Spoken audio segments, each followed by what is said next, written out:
Hello, this is Terrence McNally. Ohio Congressman Tim Ryan entered the race last week for the Democrats' 2020 nomination. The first half today features our 2012 interview on his book, A Mindful Nation, How a Simple Practice Can Help Us Reduce Stress, Improve Performance, and Recapture the American Spirit. In the second half, you'll hear my 2009 conversation with WINIFRED GALLAGHER about her book, RAPT, Attention and the Focused Life, in which she argues that the quality of your life largely depends on what you choose to pay attention to and how you choose to do it. Better pay attention. Are you feeling stressed and anxious these days? In addition to whatever personal challenges you might face, are you worried about the economy, jobs, housing foreclosures, justice, fairness, wars and threats of new wars, climate change, environmental pollution, and our failing education and healthcare systems, and finally the domination of democracy by huge corporations and the super rich? Well, so am I, and so is today's guest, Ohio Congressman Tim Ryan. He recognizes all those concerns, and he offers a radical solution. Radical in its original meaning of having to do with the roots of things. He's written a book, A Mindful Nation, How a Simple Practice Can Help Us Reduce Stress, Improve Performance, and Recapture the American Spirit. Ryan has a daily practice of mindful meditation, and now he's advocating that the spread of similar practices could help heal us, not just as individuals, but as a nation. And his book is filled with examples of how mindfulness is being successfully applied in education, in healthcare, even in the military.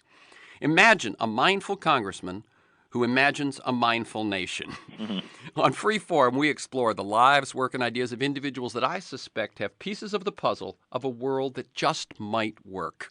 We look at new, innovative, provocative approaches to business, environment, health, science, politics, media, culture, all based on the fact that I believe we can do better, and I want to find out how. Tim Ryan is currently serving in his fifth term representing Ohio's 17th Congressional District, and he was first elected at the age of 29. He's a member of the House Armed Services Committee, the House Budget Committee, co-chairman of the Congressional Manufacturing Caucus, and co-chairman of another caucus that has to do with addiction and recovery. And Congressman Ryan has a daily mindfulness practice, as I said, and is the author of A Mindful Nation. Welcome, Tim Ryan, to Pacifica and Free Forum. Hey, great to be with you. Thanks for that nice introduction there. Okay. I like listeners to get a feel for the people behind the work and the ideas that we talk about. So can you share briefly your path to the work that you do today? Feel free to note mentors, turning points, moments of decision, and not just about mindfulness, but how you chose to, go into public service, become a congressman, and how, the mindfulness piece fits into that. Well, like most people, I had a lot of really great role models growing up. I had a beautiful mother, Italian mother, who prayed the rosary a lot, along with some Italian grandparents who lived a couple blocks down who prayed the rosary a lot. And they were just committed people. My grandfather was a usher at church, Our Lady of Mount Carmel Church in Niles, Ohio. My grandmother was a part of the Rosary group. My mother helped out at the festivals and at the school, and a lot of activism, a lot of volunteerism, primarily through the church and my grandfather's union. He was a steel worker and really grew up in an environment where, by watching those role models, they showed us, my brother and I, on that it's about caring about other people. It's about helping other people. And, spent some years in Catholic school, and at one point had a priest, Father Crumley, teach me centering prayer. Really? And that was where kind of the real meditative side started, on and off, flirted with different kinds of meditation since then. And ultimately, come from an older industrial area that was pretty hard hit economically, a lot of corruption many years ago, and I just kind of rolled the dice and thought, I wanted to serve and saw politics as a real opportunity to do that, more at the local level, quite frankly, than the national level.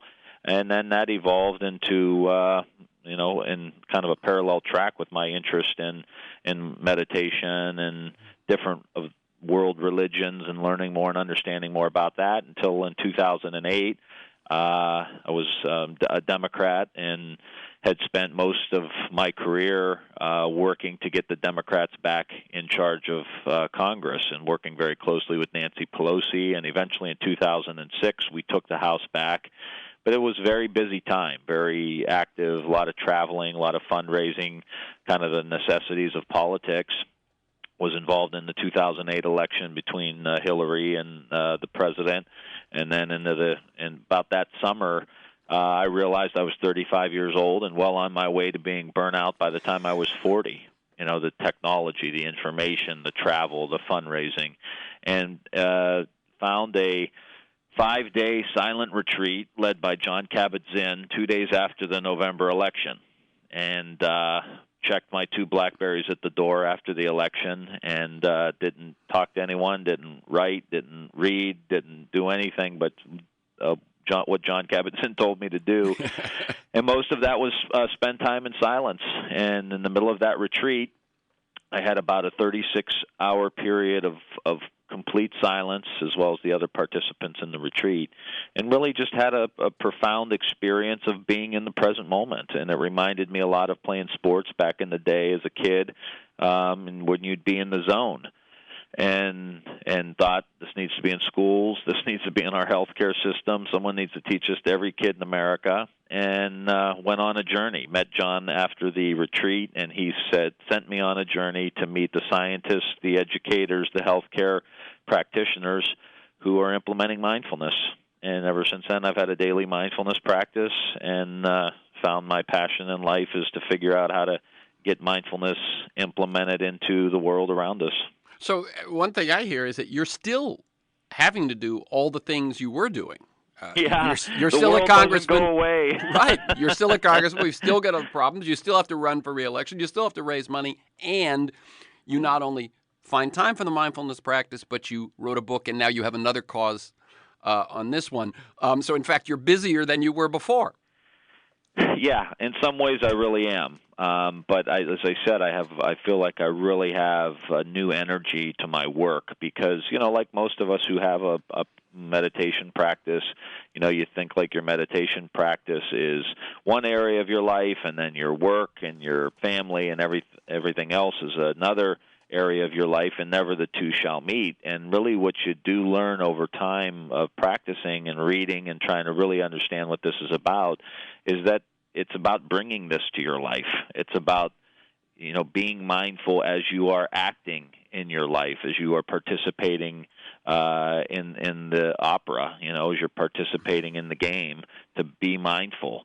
And that has really come together for me since I wrote the book, because there was no more, I do this on the side. It is now like, this is what I do, this is what I advocate for, and the world doesn't go away.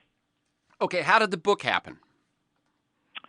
Well, I went on this journey that John Kabat-Zinn sent me on to meet the scientists, the healthcare, and the workers and the educators. And as I went and traveled the country and met them, I was just so impressed and inspired by the work that they were doing. I just thought, man, this needs to be a book, and it has huge policy implications. So, someone in the policy area should probably write it, and it should be a book that really is down to earth, and that could communicate to, say, people in Ohio, for example, of why this stuff can be very beneficial. And I felt like I was just the person to do it, and obviously had talked to John Kabat-Zinn about it very early on, and he was excited about the prospects of that and the contribution that a book could make. But it really was the inspiration I was getting from Richie Davidson at the University of Wisconsin at Madison, and Linda Lantieri and Goldie Hawn and Saki Santorelli at UMass Center for Mindfulness. These people were so inspiring to me. They're pioneers. They are pioneers of, I think, what can completely transform our society as we continue to get mindfulness out. And I just had to write the book and get a platform to be able to talk about this in a really down-to-earth way. Yeah, one of the things I really like about your book, Congressman Tim Ryan, is that I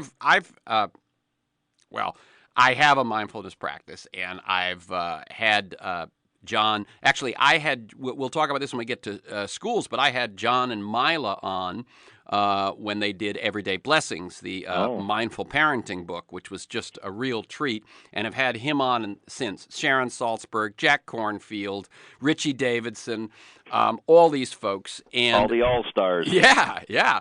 And one of the things I like about your book, because I've looked at all of them, is you really spell out, maybe not more than all of them, but more than most of them, what's happening in this program and this program and this program. And then you have that wonderful list of resources in the back that tells people where they can go to learn more.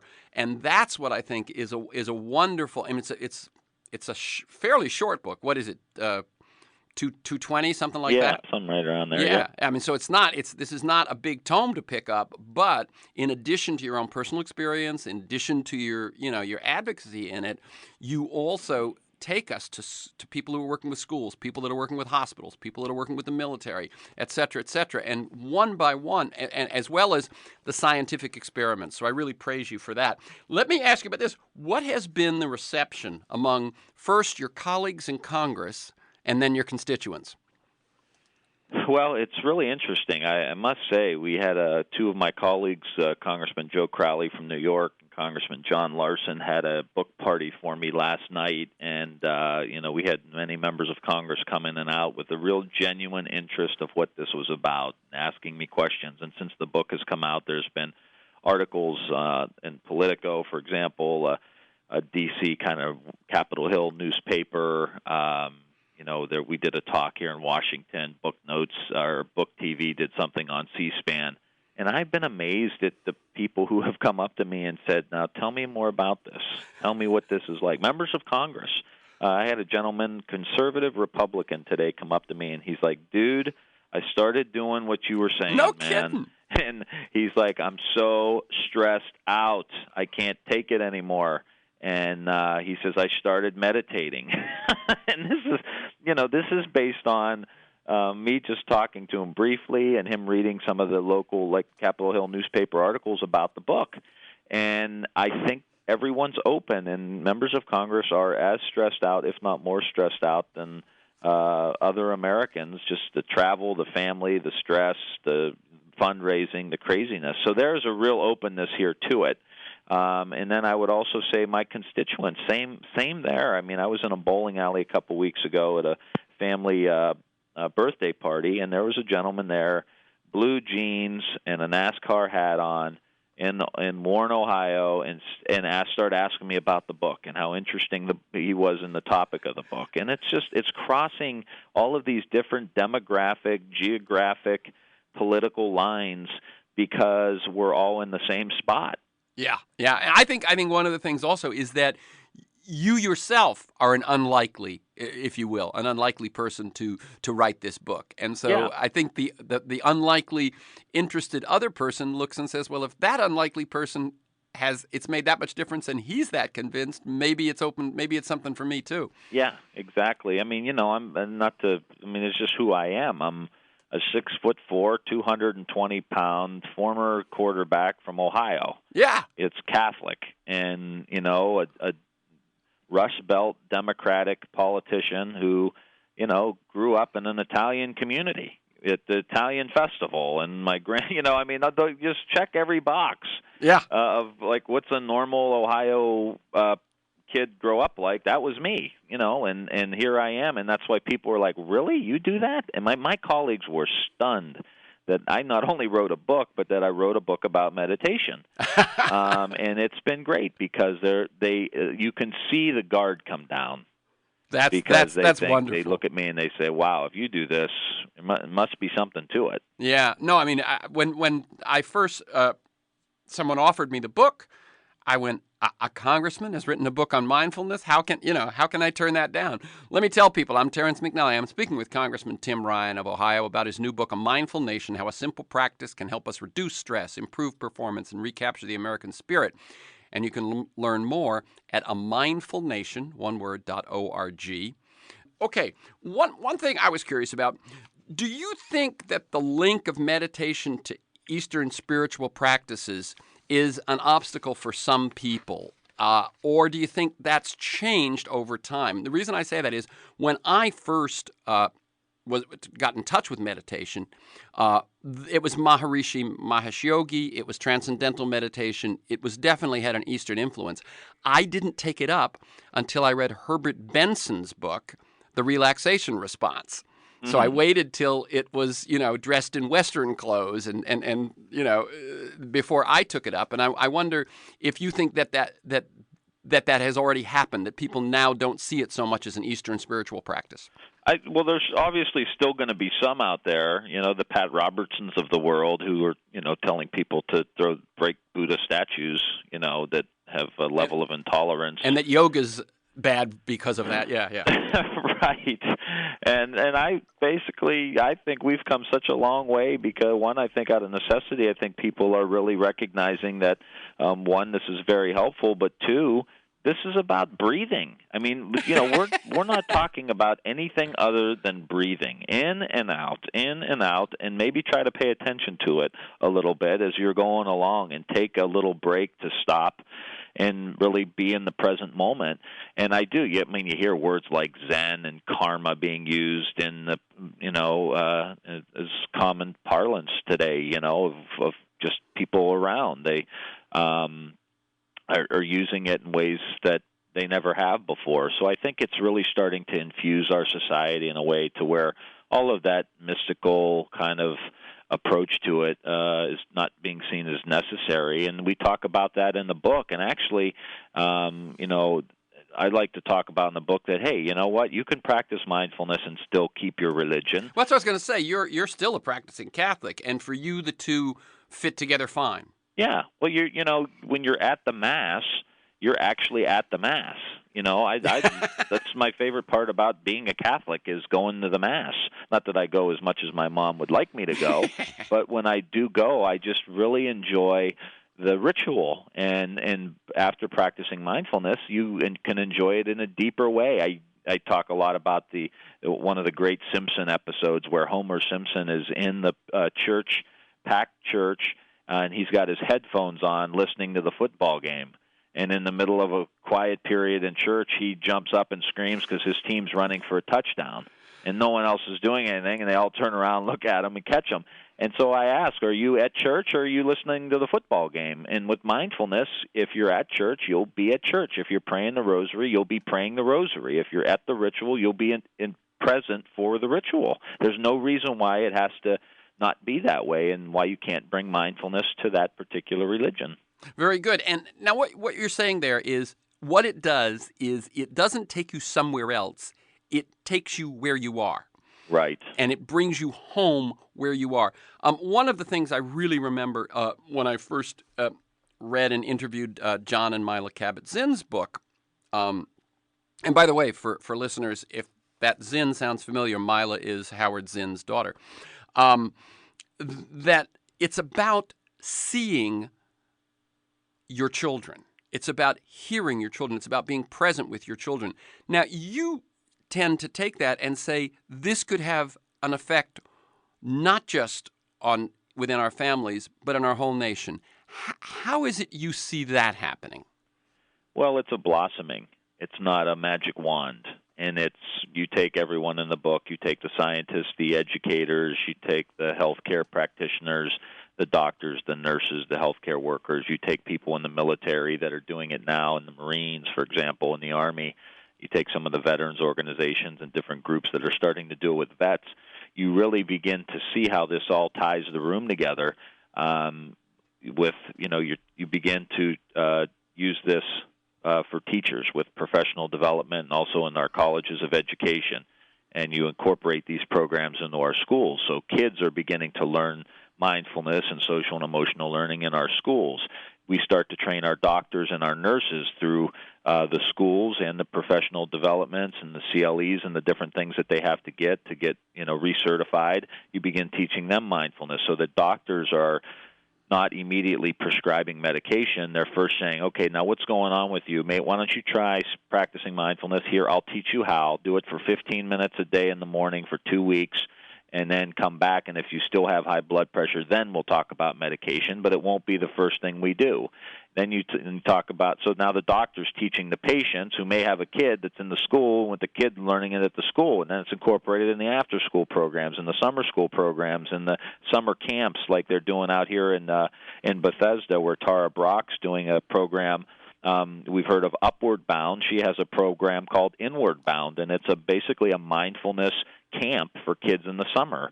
And then, you start to see, and then you have veterans. For example, they're using mindfulness now to train Marines, not to be better killers, but to better handle their emotions. And John Kabat-Zinn's been involved in some of these studies, and others, real marquee players in the mindfulness movement, saying this is really crucial to get this into the military. Well, the average stay for a Marine in the Marines is 5 or 6 years. So they can learn mindfulness and then go back to our communities. And then there's all these teacher integration programs for people in the military. You begin to see how these seeds can continue to get planted, and over, I don't think that too long of a period of time, 5 or 10 years, people will be slowing down and being more mindful. And I think that will change the way we address the issues you talked about at the very beginning of the program, this huge gap, this huge issue of inequality in the United States, the poverty issue in the United States. How are we going to deal with that? The food systems and what we put on our food and how we transport our food in the United States, and how do we move to more farmers markets, more local produce, more bike trails, more downtown developments, more policies that prevent urban sprawl. How do we redesign our cities? How do we do manufacturing in a more energy-efficient way? How do we have policies that move us towards more renewables? I mean, all of these things aren't going to happen until we all stop and say, what the hell are we doing right now? We're not going down the right road. And, oh, by the way, nobody's really happy about what we're doing right now. And all the polling will show you that. And if we just slow down, we can then recalibrate like a GPS recalibrates when you get lost. Hold on, changing route here, and that's what we need to do. But that doesn't happen until we slow down and we start planting some of these seeds. So your sense is, if individuals, one, by thousand, by million, begin to slow down and be more present in the actual moment, more mindful of what their life is actually like at that moment, that those sorts of policies that seem to make sense will be more likely. Right. Start where you are. People say, well, what am I supposed to do? Well, if you're practicing mindfulness, let's all listen to what it's telling us. Start where you are. Wherever you go, there you are, as John Kabat-Zinn's book tells us. So if you're a mindfulness practitioner and you're in Los Angeles and you have kids in schools and you want to make a difference and change the way the world is, don't, buy a Mindful Nation. In the back there's a resource section, and there's groups and organizations who have already implemented mindfulness into classrooms.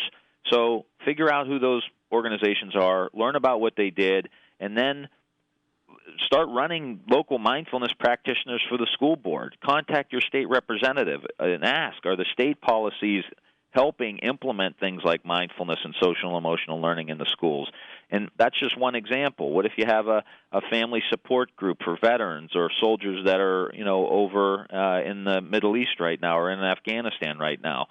Wherever you are, start something and start fertilizing it and start watering it and putting sunshine on it. And people are doing this all over the country, which is another reason why I wanted to do the book, because I think a lot of people involved in this work don't realize there are other people in other fields doing the exact same thing. And my idea with a Mindful Nation is to throw gasoline on those fires and really get this thing burning so that we can begin to have these changes. But, yeah, it's a blossoming. It's very organic. There's not going to be a Department of Mindfulness. Right.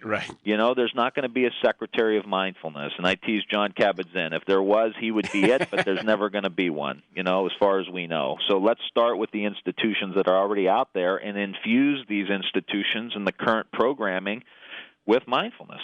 Yeah. I'm Terrence McNally. That's the voice of Tim Ryan, Congressman from Ohio. We're talking about his new book, A Mindful Nation, and obviously something he is very passionate about, which is the spread of mindfulness practice throughout our society, not as a substitute for anything, but as an opening to everything. Right. Good way of putting it. Thanks. We got just a few minutes.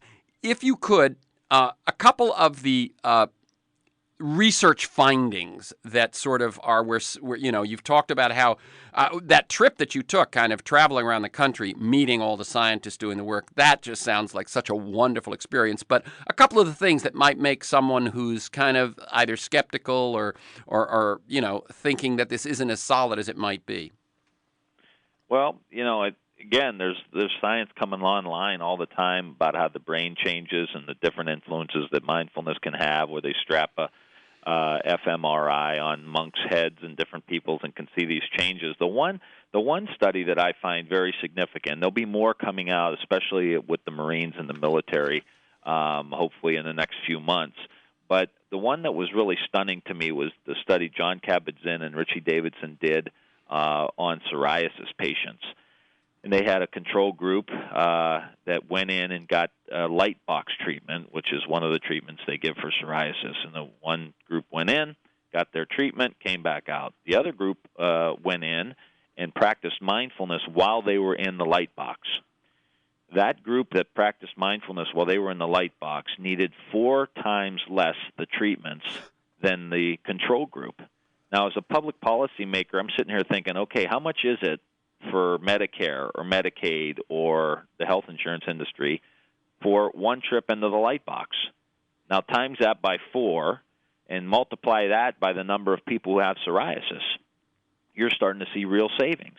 And when you look at what stress does for heart disease, high blood pressure, ulcers, type 2 diabetes, erectile dysfunction, I mean, soup to nuts, stress is really costing us a lot of money.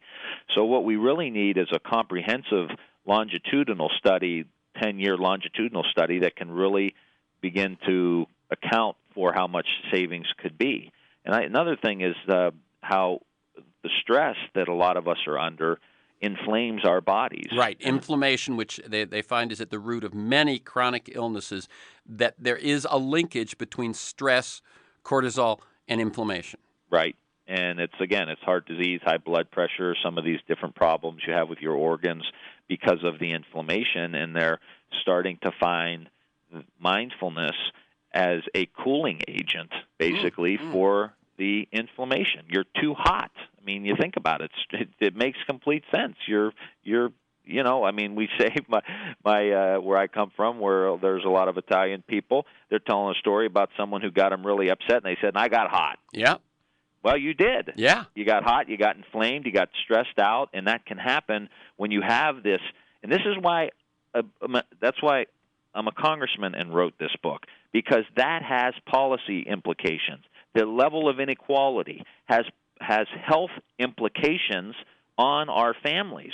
The level of inequality and violence has implications on our kids' inability to learn. One of the great things is the understanding of how the brain works now. And we find out when a young kid or a soldier or any of us are under a lot of stress, the older part of our brain, called your amygdala, where we handle our fight or flight or our stress response, the amygdala deals with all the information that's coming into our brain at that point. It's all processed in the amygdala. It's fight, flight, or freeze. And these kids who live in violent neighborhoods or are involved in abusive relationships, that's where they have high levels of stress, and it's pretty consistent and constant, so it's all processed in their amygdala. Well, you actually need your prefrontal cortex if you really want to have a good quality education. And in your prefrontal cortex, up in your forehead, you have your working memory, decision-making, attention span. All of these things are handled in the prefrontal cortex, but when you're under a lot of stress, your prefrontal cortex doesn't even come into play. It's all dealt with in your amygdala. But what mindfulness does, and other practices too, can calm your amygdala down. And when you calm your amygdala down, then the information can be processed into your prefrontal cortex. So these kids that we've been having such a difficult time figuring out how can we get these kids to learn, well, now with the understanding of the brain science, we can figure it out. And what calms your amygdala down? Affection, caring, compassion, empathy, breathing, mindfulness, things that calm you down. So when you have smaller class sizes, so when you have your school's designed in a way where there's a lot of mentorship and integration, and then a mindfulness practice, and then a general concern for your social and emotional well-being, your awareness, teaching kids how to deal with their emotions. Oh, here comes anger. What do I do when I'm angry? And then walk them through what they do when they're angry to kind of let it go. These things will all calm your amygdala down and allow your prefrontal cortex to work. Now, why in the hell wouldn't we want that in every classroom? Absolutely. You know, I mean, just when you see the science, and we have this going on in schools in Youngstown and Warren, Ohio, and you see these kids respond, and you see the teachers tell you how amazing it is, and then you see the Marines are doing it for mental discipline and awareness, and Google's teaching it, and they have this whole program called Search Inside Yourself, and Procter & Gamble and Target and General Mills. Again, why wouldn't we want our young kids to learn this? Why wouldn't we have our doctors teaching this to our patients? I mean, this is about as common sense as it gets, and it's about as conservative as it gets, because it's about teaching kids about responsibility. It's about making sure you take care of yourself. It's about making sure you participate in your own health care. You know, so it cuts across the political spectrum in such a beautiful way that I think it could lay the foundation for a real renaissance in the United States. The other thing that I hear in everything you're saying is it is so cost effective. In other words, relative to if you hear wherever it's being applied, it basically is, we say time is money, but it's basically you take a little time to be present, to be mindful. There's no big technology involved. There's no pharmaceuticals involved. There's, it's so cost effective in the classroom, in healthcare, in seniors' homes, in the military, wherever it's used.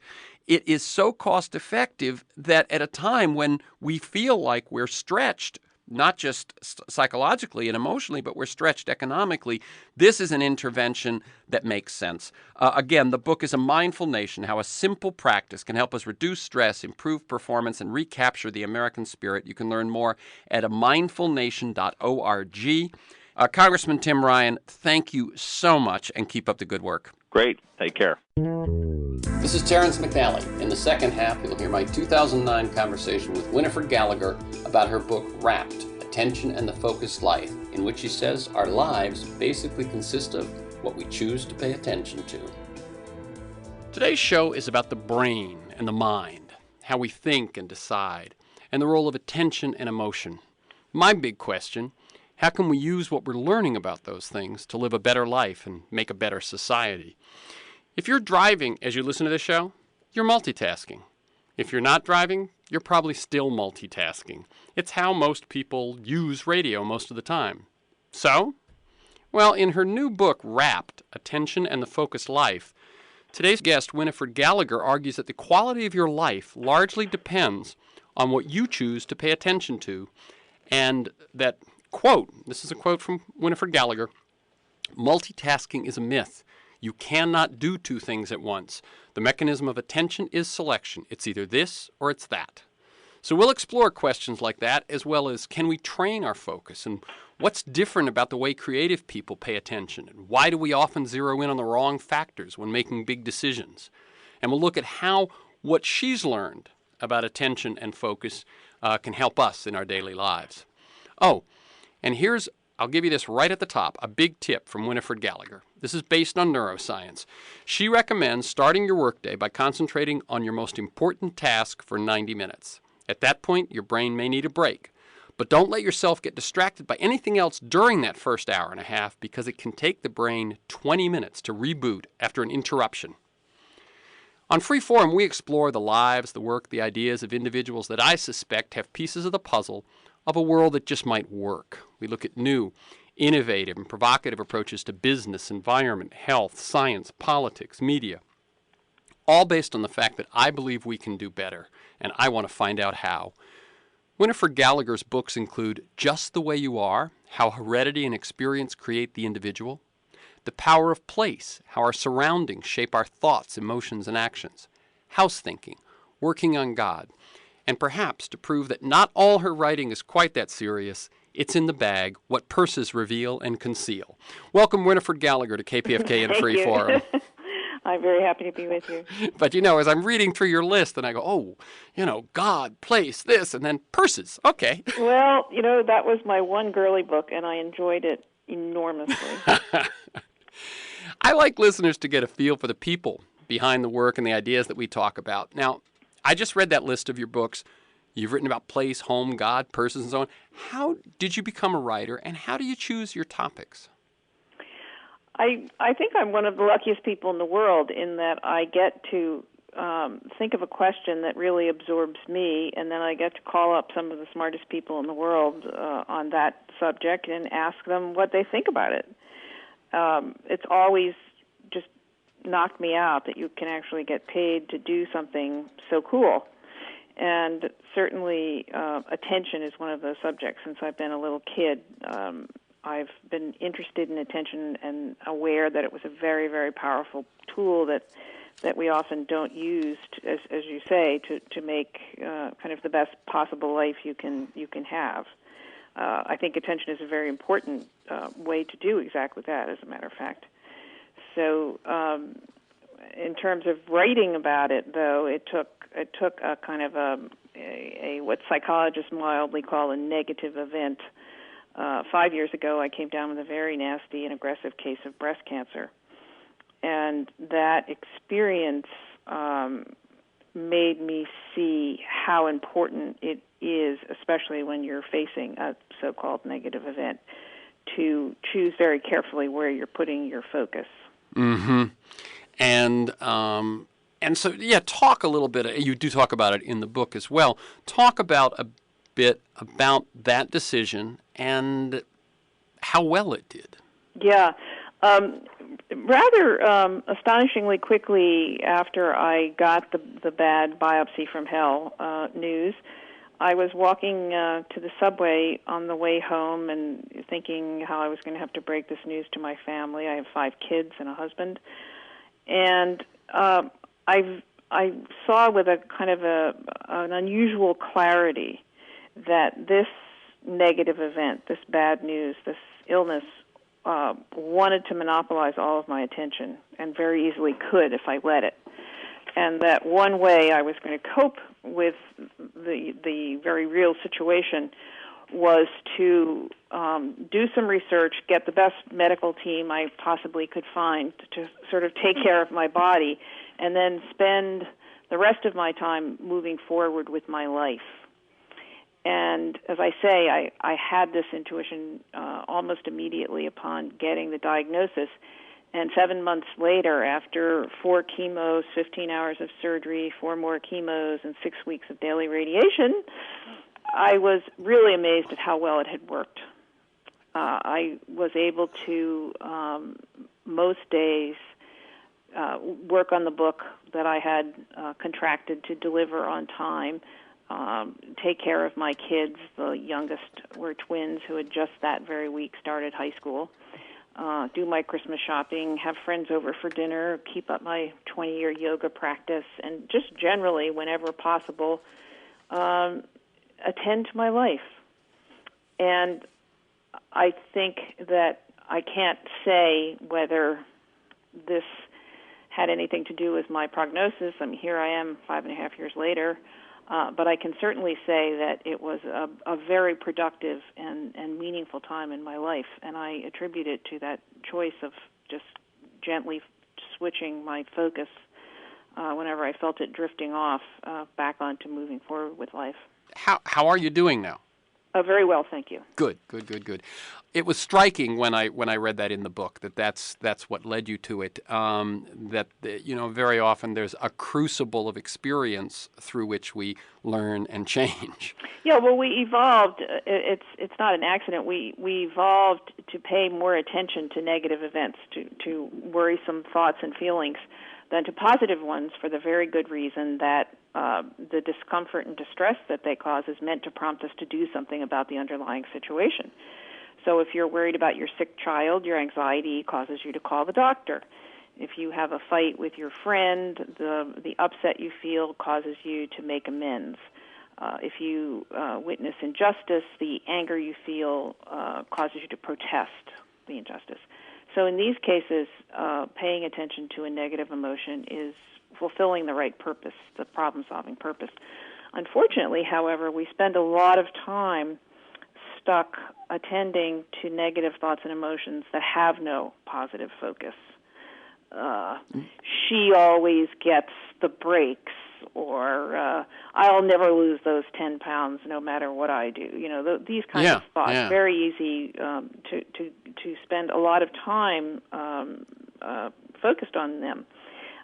So that really to protect the quality of your daily experience, you need to learn to focus away from pointless negative thoughts that serve no problem-solving purpose to something productive. I am not using the word happy. I'm not trying to suggest for a minute that people can be happy all the time, and I even tried to not use the word positive overly much, because it conveys that that would, you know, a sort of a Pollyanna approach to life. I'm not saying that at all. When I was ill, there were many days that I was not particularly happy, and I was certainly not in a Pollyanna frame of mind. But it's the difference between saying, I don't feel very well and I could stay here in bed and suck my thumb and watch HBO reruns all day, or I could get up, you know, put on my sweatsuit, go across to my office and get some work done. Right. And at the end of the day, I would inevitably feel better if I had made that latter decision. Exactly. Let me tell people, I'm Terry McNally, and I'm speaking with WINIFRED GALLAGHER. She's the author of RAPT, R-A-P-T, RAPT, Attention in the Focused Life. Is there a website that I could direct people to if they wanted to learn more?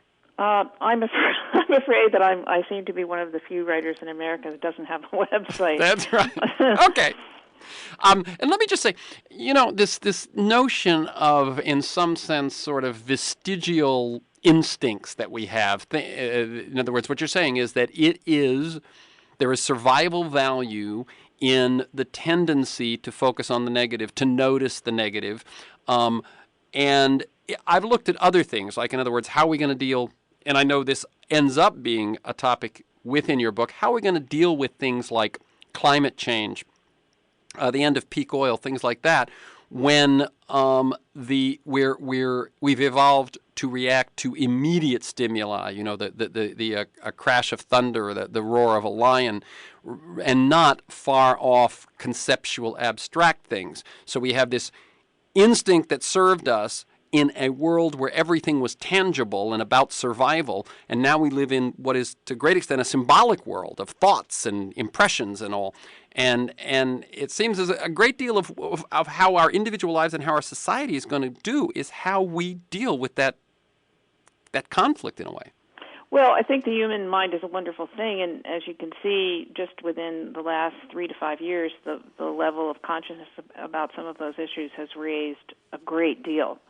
In fact, kind of unbelievably, considering what it was like for the previous 8 years, we even seem to be having some government policies changing in the right direction. So I'm certainly not at all hopeless about that. I think a point that you bring up here that's very important is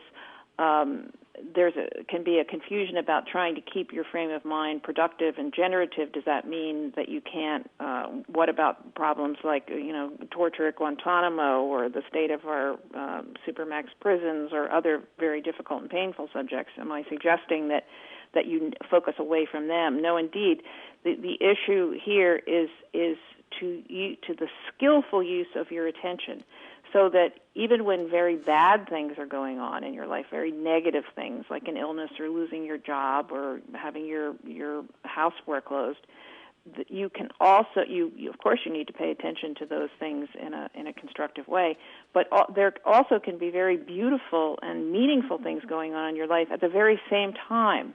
And the trick is to pay attention to both things appropriately. Appropriately. I think we had a very sad, while I was traveling around out west a few weeks ago, we had a very sad example of this in David Kellerman, who was an executive at Freddie Mac, the insurance mortgage corporation, was apparently so consumed with his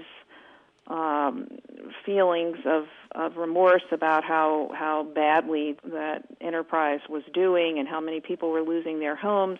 He was barely coming home to change his shirt, just 24/7 working on this terrible economic crisis, and until the whole world must have seemed that it was nothing but that awful abyss to him, and he went home and hung himself in his basement.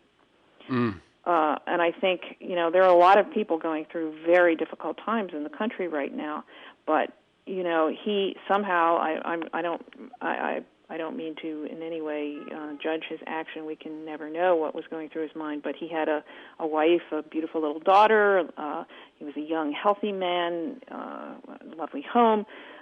Somehow all of that, he was so intently focused on this crisis that he lost touch with the other things in his life. So, it's not, the real effort is the skillful use of your attention.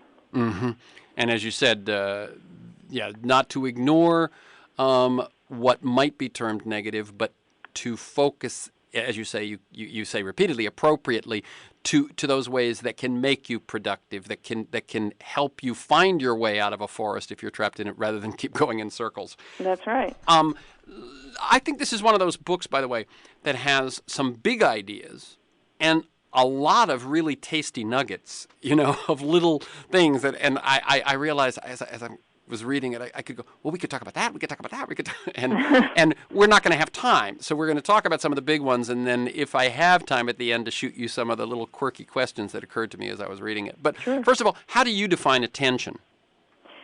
Attention is the brain's ability to select a focus. It's only in the last 10 years or so that scientists have figured out what happens when you pay attention in the brain.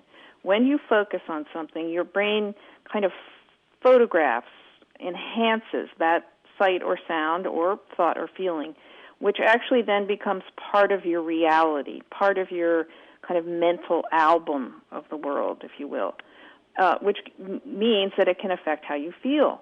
That's why it's so important that you choose carefully. You don't want to say, this project is too hard for me. Rather, you want to say, I'll give it a try, because that's the thought that's going to become part of your reality. Oh, so one point, by the way, in what you just, in the example you just used, is that attention obviously is not just into the outside world, but also to the interior. Absolutely. It's your world, internal and external. So it's not just sensory information coming in from the outside world. It's all your thoughts and feelings. We have two ways of paying attention, which are really very sophisticated, but I think we sometimes don't realize the full potential of the second way. First of all, we have what scientists call bottom-up attention. This means that you will, without trying, you will involuntarily focus on something very salient or compelling that happens in your environment. For example, if you smell smoke, if you hear a crack of, if you see a flash of lightning and hear a crack of thunder, flashing red lights, a loud scream. A siren. A siren. You don't have to think about whether you're going to pay attention to that. You will. Nature ensures that you will. But we also have what's called top-down attention, and this is a voluntary form of attention. So if bottom-up attention asks, if bottom-up attention asks, what's the most important thing going on here, the most obvious thing to focus on, top-down attention asks, Terrence, what do you want to focus on? And that's our tool for controlling our experience, so that even if there is some noise out in the street, if you have a report to write, you can say, I'm going to shift my attention from that noise out on the street and focus on my report, and you can do that. Mm-hmm. I'm Terry McNally, speaking with WINIFRED Gallagher about attention, focus, and her book, RAPT, Attention and the Focused Life. You say that multitasking is a myth, and I quoted you at the top that it doesn't exist. But I know that, for instance, as I said, your book is popular on audible.com. Now, my guess is people are doing something else. I developed a habit. I lived in a house with 6 kids, 5 other kids and my parents and so on. And I developed a habit as a child of listening to music while I did my homework, while I read, and I have kept that habit, throughout my life. My sense was that it was actually helping me because it was filtering out things that would distract me with one thing. Right. Just talk about this multitasking and the kinds of gimmicks that we use. All right. There are a couple of questions there. Just to get the most obvious one out of the way first, there is research that shows that particularly teenagers often do their homework better if they're listening to music. Maybe so much is going on in their lives that music actually reduces the stimulation level. But multitasking, as the term is currently used in our culture, is a myth. Yes, you can listen to your car radio and drive at the same time. You can listen to an audible.com book while you're taking your fitness walk, for sure, because those two activities are not using the same circuitry in the brain. The problem comes up principally when you're using the language circuitry in your brain, which we do, whenever we're reading, talking, listening, anything that involves language, when you're trying to do 2 of those activities at once. My classic example, just because I've done it so many times, is at the end of the day, I'm returning phone calls and I'm trying to clear out my email. Yep, exactly. I call somebody on the phone and they say hello, and I go, who's this? Because I forgot who I called, because I was also trying to get rid of some email. And so what you're saying is that, I really appreciate the clarification. It's when you're using the same system and you're trying to do 2 tasks with the same system. Particularly language systems, which accounts for almost all of the work we do. Exactly. This is why when you're working, if you're at your desk and you're writing a report in your office, if you're continually getting off the phone, looking up and picking up your phone and answering phone calls, you're jerking your verbal circuitry from one task to another, and that's why it takes so long to reboot your brain. Right. Okay, so I think you've led to it, but I want to ask 2 sort of these big questions, and I'll give you both of them so you can answer both of them. By the way, this is WINIFRED Gallagher, author of RAPT, Attention and the Focused Life. What did you learn that could most help listeners in terms of productivity? So that a big tip in terms. And what did you learn that could most help listeners in terms of well-being?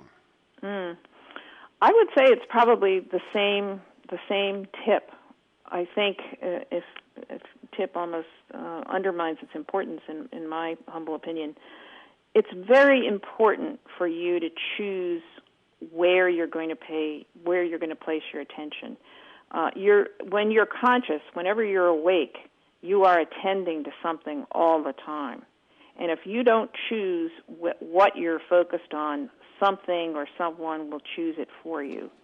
So as you go about your day, just remember what my great hero William James said, my experience is what I agree to attend to. The agreement is the key thing there, isn't it? You decide what your experience, he means like the quality of your daily life. The quality of your daily life depends on what you attend to a very large extent.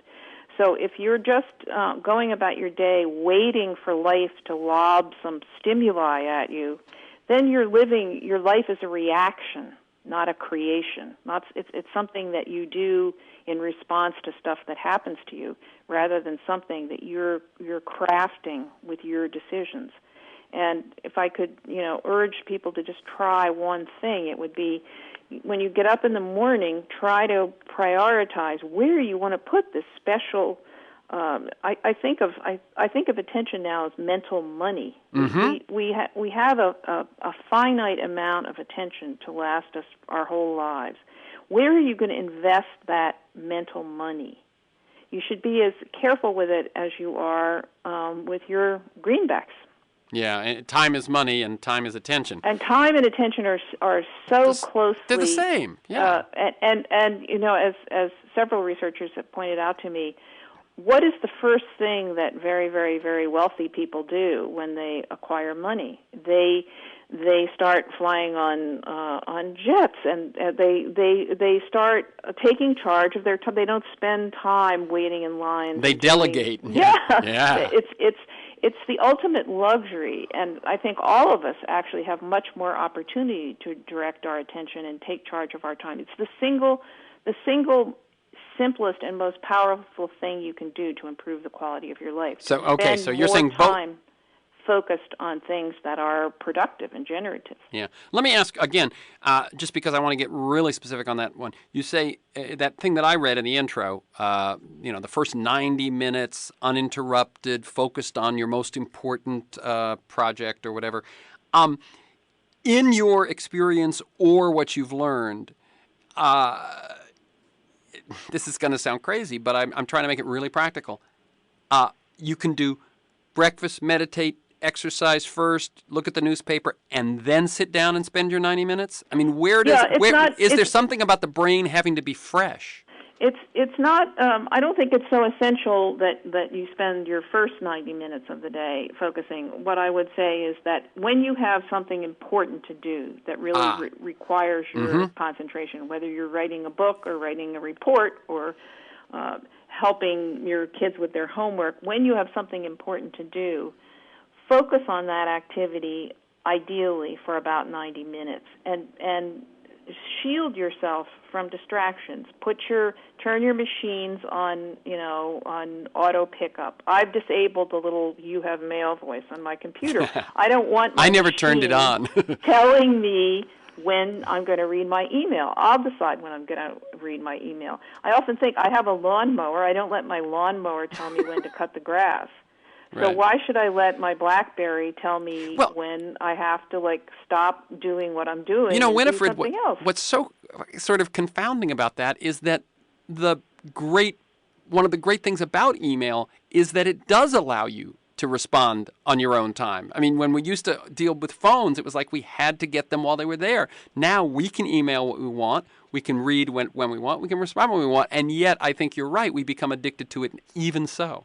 Yeah, I think addiction is if I had it to do over again, that's something that I would pay more attention to in the reporting for the book. I think that we, in a very real sense, we evolved to be very attracted to novelty, to what's new and what's fresh, for the very basic reason that back in the days when we were hunters and gatherers, we were likelier to make dinner out of something that was new on the scene than something that had been around forever. Right. So we do crave novelty, and I think these electronics supply it. Yeah. And I know one thing you said is, why look for what new email have I gotten until you finish responding to the ones you even say, it might have been, something important that you've got to respond to, and yet we're still drawn to, let me check the new ones while those still sit there. Let me finally, if I may, we've got about a minute and a half. Could you talk a little bit about flow, which is, I think, related to attention?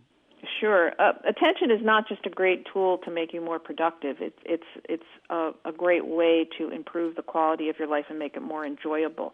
Whether you want to call it peak experience or flow, a lot of research has now shown that when people feel they're functioning at their best, they're really enjoying themselves. They say, "Gee, where did that time go?" Or, "Gosh, I was born to do this activity."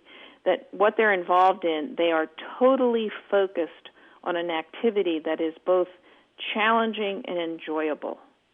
So as opposed to lying on the couch watching HBO reruns, they're doing something that is requiring their skill at a level that they're just just about able to match. There's a close match between the demand of the activity and their level of skill.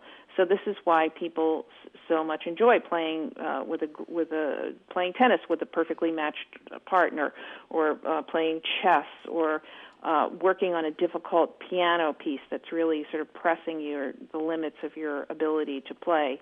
Skiing, doctors, surgeons, when they're operating, flow as much as those people who jump out of airplanes with parachutes. I don't know what they're called, but attention is really makes life worth living. It's not just something that makes you more productive. It's the sweet mystery of life. Yeah, when we're talking about flow, we're talking about the work of Mihai Csikszentmihalyi. And I highly recommend his work, especially The Evolving Self, which is my favorite book of his. But just so that I can help listeners just quickly, he says when you have clear goals and feedback and that stretch, that tension between skill and challenge, that's your most likely to experience flow. And my suggestion is, in addition to focusing your attention from the top down, as Winifred's been talking about, is to try to set your life up where as often as possible you have those flow conditions as well. And life it'll be the same life, but it'll feel differently. Absolutely. Okay, thank you very much. Again, the book is RAPT, Attention and the Focused Life. I've been speaking with Winifred Gallagher. Please keep up the good work. Thank you very much.